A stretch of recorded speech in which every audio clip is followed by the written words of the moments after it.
morning, Chris. How you doing? I'm doing great, Marco. How are you? We're going to look at some new stuff, right? So this is like when, what was that, FDR was reading the news on TV.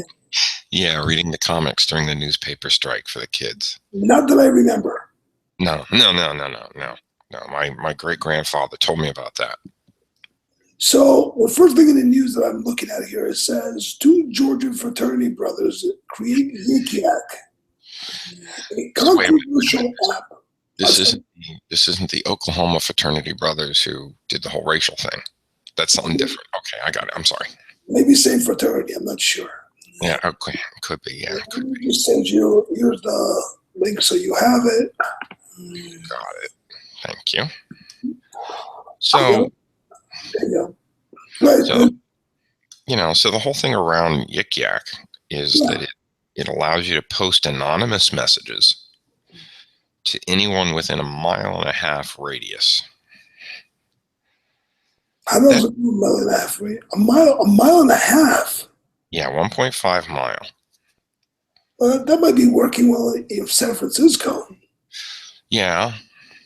Well, it's aimed at kids that clump together in groups in different places, things like that. I suppose it's aimed at college kids, or hitting the bars and all, hitting the strips where you've got, half a dozen bars within 1.5 miles. Right? I don't see it being very interesting to, people in their 30s and 40s. This is typical Facebook. So when you read down, so these are 2 fraternity brothers, right? Did you see the Business Insider news? Is that what you're looking at? Yeah. Go down to sued by frat brother. You see it? I'm getting there. It's right below the ad. This is pretty funny. So it says that. So it's sued by a former fraternity brother who claims he owns a third of the app. There you go. Perfect. There you go. Drama. So I guess the question is that they launched it, and within a year, within 365 days, it's got a $400 million valuation. So let me ask you something. A $400 million valuation would mean that this app is worth $400 million in revenue sometimes in the future, right? Yes. Well, people believe that others will pay for their stock enough so that the company would be worth $400 million. It doesn't mean that it's going to get $400 million in income, right? Usually the valuation is 10 or 20 times what the income is. Now, of course, a company like Yik Yak probably has next to none. Yeah, but you'd have to have evaluations. Should have to be based on future earnings, and they have to be upwardly trending earnings. Sure. So how would this app make money? Would it be just on ads? Would it be a subscription fee? Well, how would it monetize? Would it be selling your data? I think that, I think it's got to be all of the above. Right. So there's all of the above able to sustain a company, not today, but in the future, when those 3 things are failing now. Well, I know it's a little bit pointed. I get it. It's not an answerable thing. Yik Yak is a feature, right?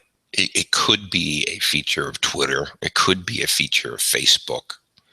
Could be a feature of Snapchat. Any one of those social media services could create a feature that does what Yik Yak does. Well, let me ask you something, because I'm not sure I'm understanding what you're saying. Are you saying that Twitter could go out and buy Yik Yak, or are you saying that Twitter could go out and add Yik Yak to their, in other words, the functionality to their thing? From what I've read so far, right, Yik Yak offers two things. It offers anonymity. So when you post on Yik Yak, it's an anonymous posting. You don't have any idea who said it. And it offers a geographically limited thing. So I think so from that perspective, Twitter could create a function that does those things. Right. And offer that to Twitter users. Right. Which makes my thought of a $400 million valuation for a company like this to be highly risky. Because if the big boys you're challenging have the ability to create the feature set that you're offering, then once you seem to make a dent, then they have to, then they'll probably respond. The alternative is, of course, yes, Twitter could buy it, if they chose to, right? Because I'm sure that Twitter has 400 million they could spend on it if they chose to, and I'm sure that Facebook certainly does. And I don't know about the other guys, but so there's a number of exit strategies, but the risk for somebody like Yik Yak or any other startup that becomes hot is, what if the other guys create a feature set that does that? And there are dozens and dozens of stories of hot young startups that came along, created a market, and then the market was snatched from them by the established players, and that's the problem. Yeah, specifically if you don't have a proprietary defensible technology. Right. And it's some big players here, right? So now,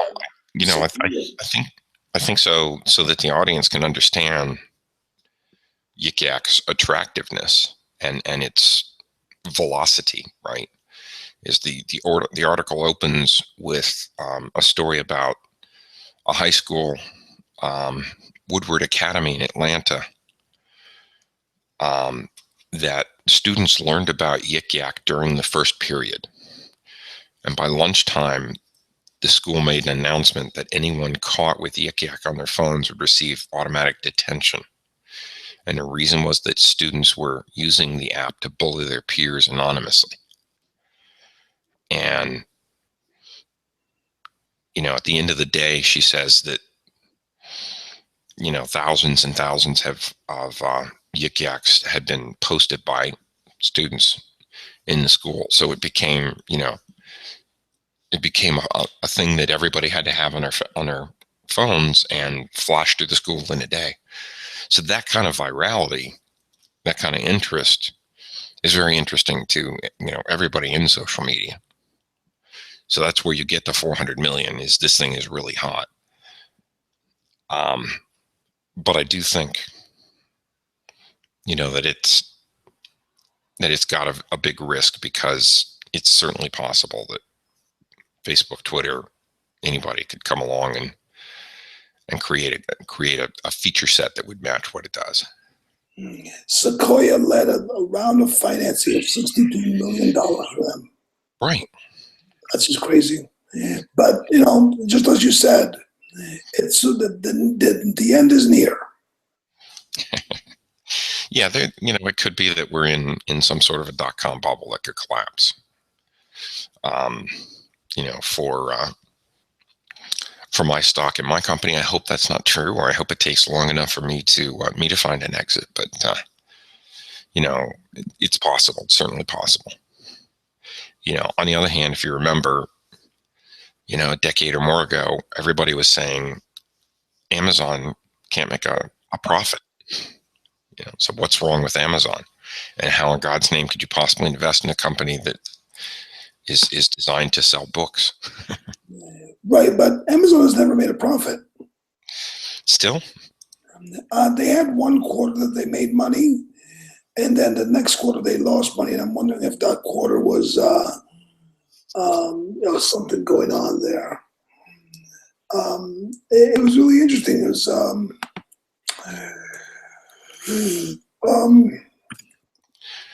So anyway, so we're some of the few people who aren't at that event down in Texas, right? yeah.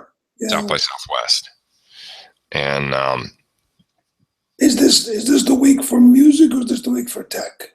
this is the week for tech. Yeah, half my company's down in Austin right now. Some of them just getting home. Many of them trying to recover. I decided not to go this year. I personally think that the event has outgrown the city of Austin, and Austin just doesn't have facilities to be able to handle, an influx of 20, 30,000 people. There have been a lot of things in the run up to South by Southwest.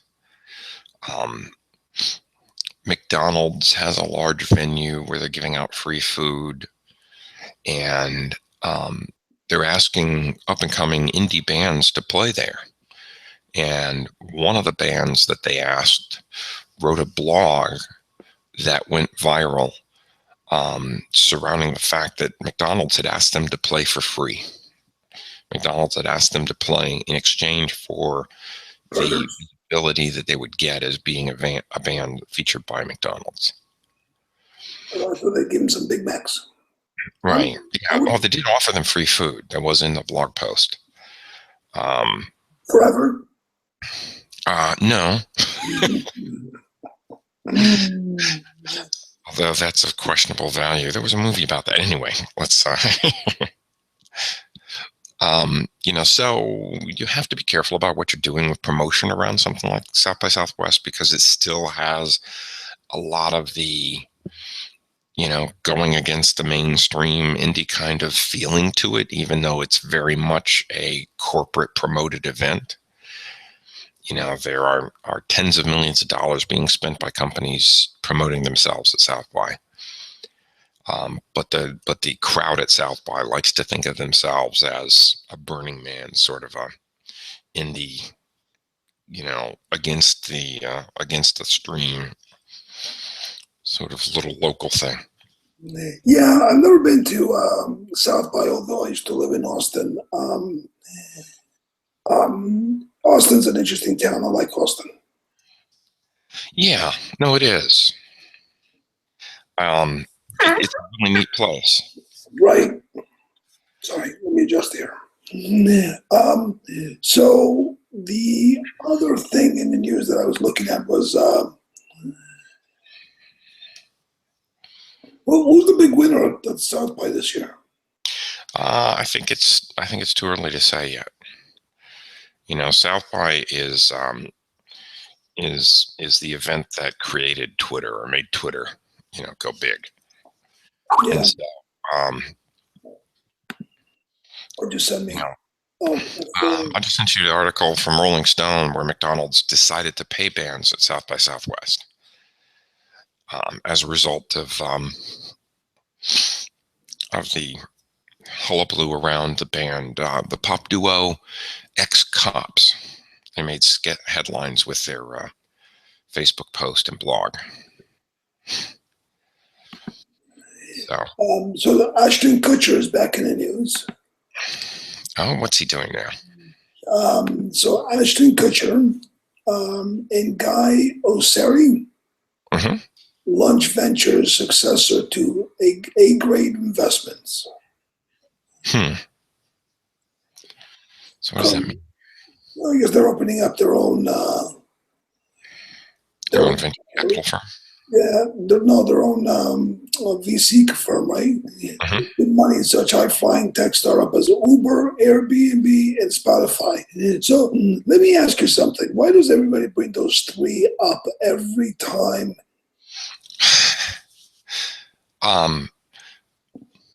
I think Uber, Spotify, and Airbnb are the winners. Well, they're the most visible. They're the ones that and a general audience is most likely to have experience with.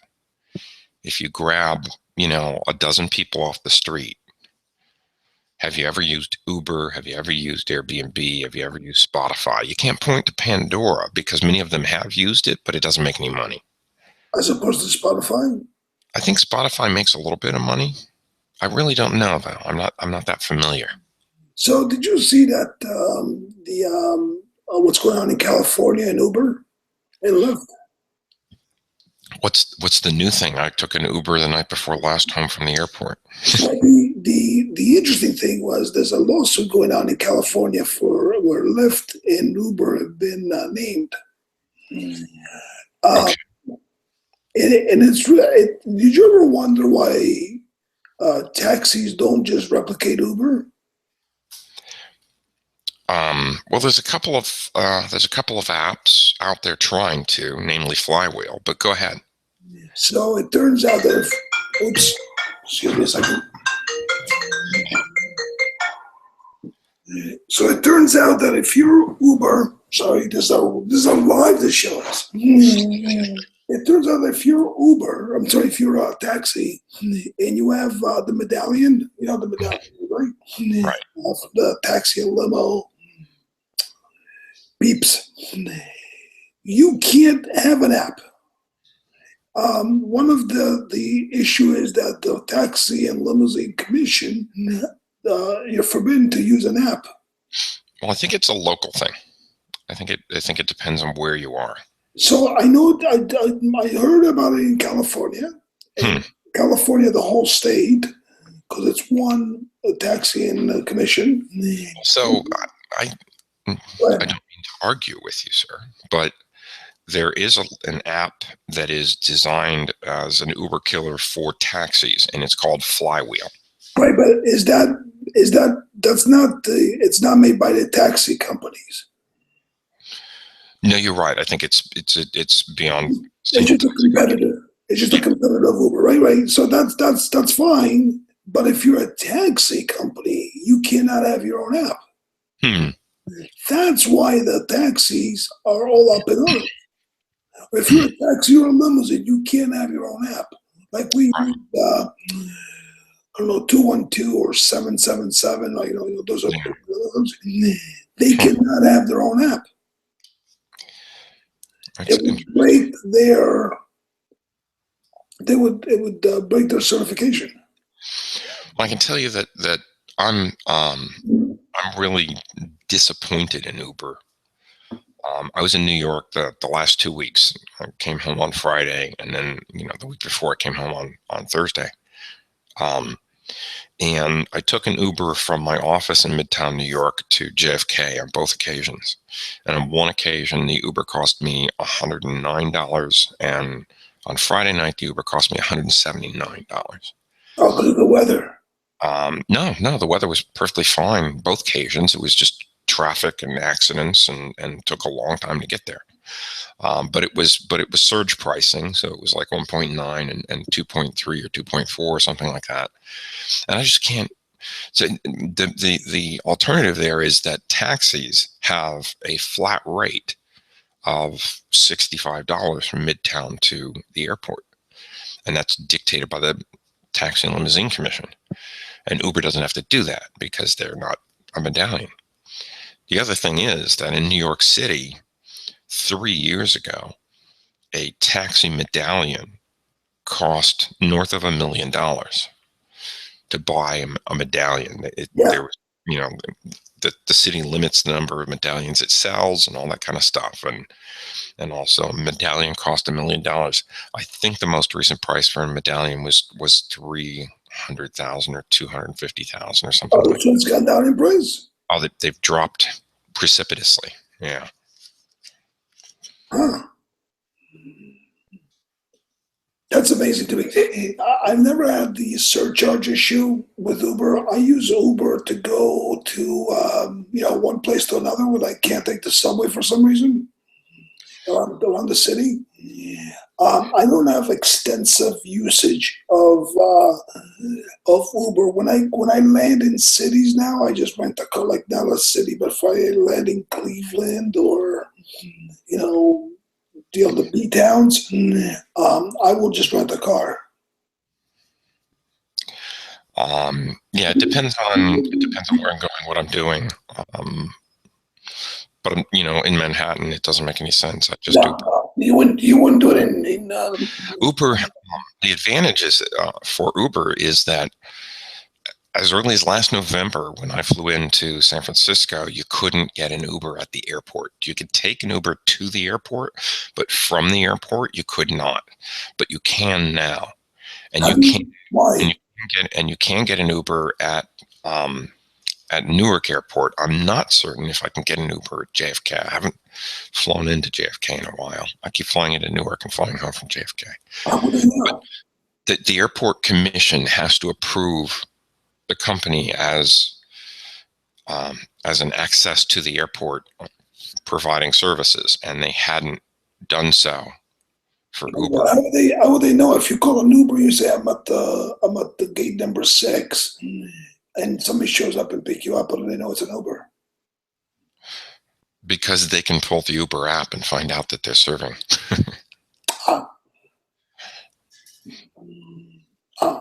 I was wrong. Somebody had told me that the taxi medallions in New York they've fallen. The price has fallen 20%. It's in November. 6 medallions sold for $840,000, down from a peak of 1.05 million. So it's down 20%. But that's shocking to the taxi industry because the price of a medallion had never gone down. Huh. And you're using Airbnb here and there, right? Yes. I wonder how that's going for them. So San Francisco just passed a law that said that you must occupy the location that you put on Airbnb for, I think it's 10 or 11 months out of the year. Otherwise, you have to pay hotel taxes. And oh, Jesus, I didn't think about that. And so that's the problem, is that small hotels are getting killed, and cities are losing tremendous income streams from those hotel taxes. Because, if you've done any traveling, you know that hotel taxes can be 20% or more of, your hotel stay. Yeah, it's actually amazing how much hotel taxes are. Like when you go and get a hotel room for $100, and then you get your bill, and it's like $150, $130. Yeah, I think 150 is a little extreme, but lots of times, and the reason for it's real simple. It's because they can tax people who can't vote for them. Because you're staying in a hotel, so you probably don't live there. So since you're staying in a hotel and don't live there, then they can tax the crap out of you because you're not going to be able to vote for them or vote against them. So that's why hotel taxes and rental car taxes and things like that are exorbitant. So, when you think about it, a decent sized city has got, 20, 30, 50,000 hotel rooms, and all those hotel rooms are paying $5 or $10 a night. That adds up to real money. And now you've got Airbnb, and, my Airbnb landlord owns 10 properties in San Francisco that they rent on Airbnb. So, there's, a few $100 probably just about every night that, they're not paying to the city that the city would be receiving if they were, if people like me were staying in hotels or even long-term, residence inns and things like that. So, so San Francisco's passed a law that said that if you don't, then you have to pay if you don't live in the property 10 months a year or something like that, then you have to pay hotel taxes. And they're going to start going after that. I don't know how or how successful they'll be, but they're going to have to, because I don't know where necessarily my landlord is. I happen to know because we communicated with them. But if I hadn't, communicated with them, and if they hadn't mentioned, oh, we're coming over from where we live, I wouldn't know. And so I don't know. I guess they're going to have to subpoena Airbnb. But I think that's a challenge that Airbnb is going to have to face, That's because a big one. That's a real big one. yeah, it's got to be significant. Right, because you know why I was thinking of using Airbnb for the property that I own. Because there's an apartment in the property that I own that I could use aside from the people that live there. But that would make me not use it.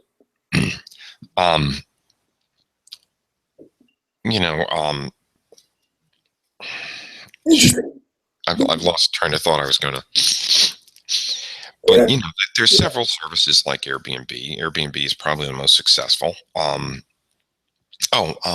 In talking with realtors, because we're shopping for a house, realtors are saying that landlords are deciding not to sell houses because they can make a good income on renting them via Airbnb and other services. But that, once again, you would have to be in one of the popular places.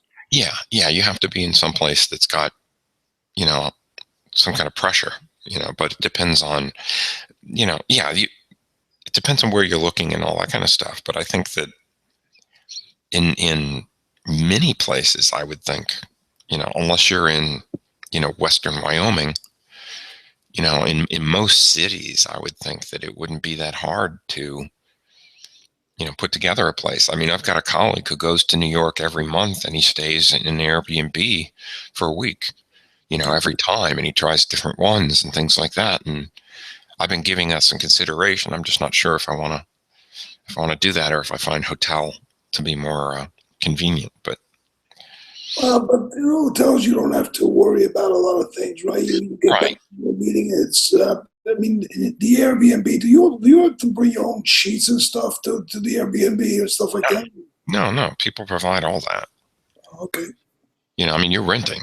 That's, and you're renting for a few nights. You're expecting stuff. The Airbnb that I got, I put a limit on a minimum of 30 days, and you can do that in Airbnb. So you can say, I only want people who want to rent for 30 days or more. And when you do that, I think the quality of the fittings in the place goes up. Oh, because yeah. You're not dealing with people who are highly transient. Yeah. Okay, guys, let's wrap it up. We're just trying different formats. I got some other stuff that I want to talk about. We'll talk about it next week.